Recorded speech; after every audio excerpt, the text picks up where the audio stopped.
si no se farà molt llarg, si comencem a romancejar. Entonces, así, volem donar-vos la benvinguda per haver vingut. I ens convoca la celebració per a celebrar el Dia Internacional de la Dona Treballadora.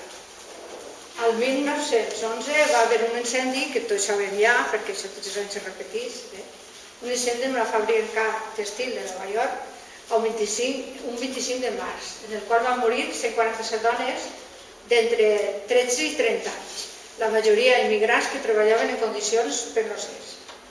La decisió de convertir aquesta celebració en una festivitat internacional va córrer a càrrec de Clara Zetkin,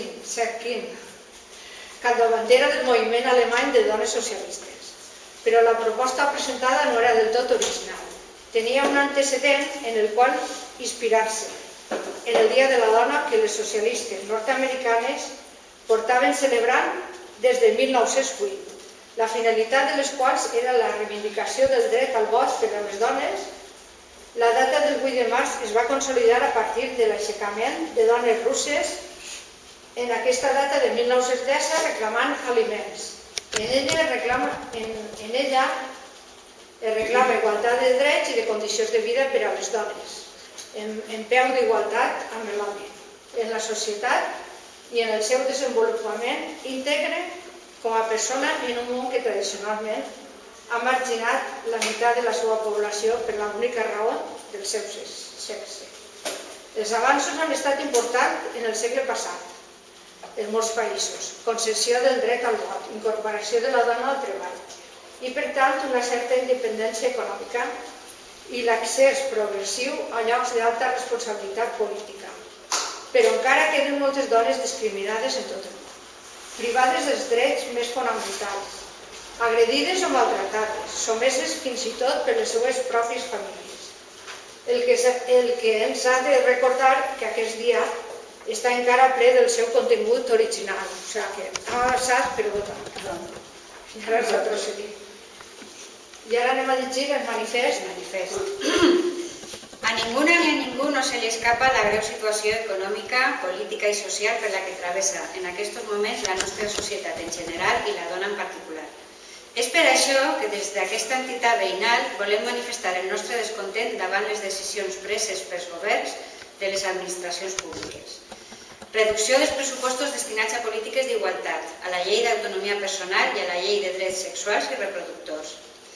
Trencament dels acords amb les organitzacions de dones tals com centres d'orientació a la dona, assessories jurídiques, cases d'acollida per a dones víctimes de violència, etc.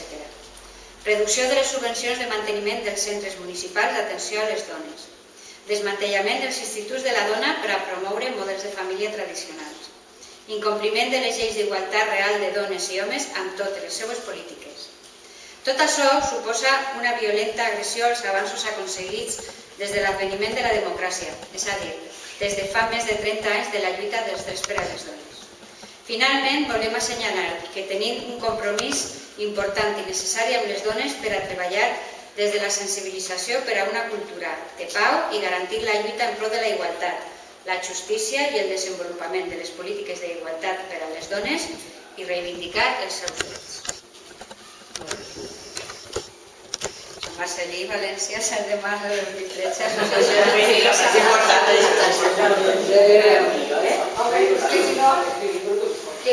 Ara va la presentació de la pel·lícula. La presentació va ser molt curteta perquè la pel·li és llarga i no n'hi ha massa que presentar.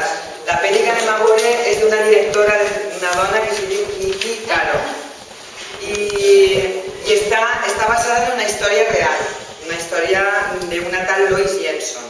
Esta dona el que va fer és que va iniciar un xui contra una empresa minera de Minnesota, del norte, buscant establir una política sobre l'acoso sexual que es va donar allí i que permetirà una vida de treball més digna per a les dones. Els resultats del xui que ella va aconseguir van poder fer canviar la legislació en aquest país.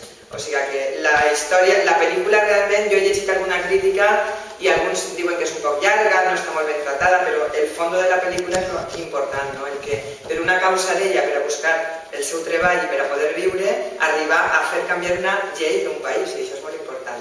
Les cosetes que fem poquet a poquet, al final donen resultats.